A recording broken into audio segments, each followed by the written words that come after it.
Guys, तो आप लोग कैसे हो? आई होप आप लोग ठीक होंगे।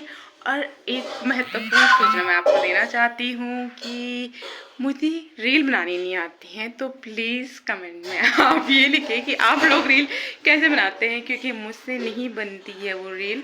एंड मैंने सूट पहनी थी, मैं मार्केट गई हुई तो उसके साथ मैंने ये नए झुमके पहने हैं और मैंने थोड़ा बहुत मेकअप भी किया है, जो मुझे करना नहीं आता है, बट मैंने सीखा है और मैंने किया है। और मैंने अपने आईलाइनर को, मुझे जो लगाना नहीं आता है, फिर भी लगाने की कोशिश की है। तो आई होप आपको मेरा ये न्यू लुक पसंद आएगा।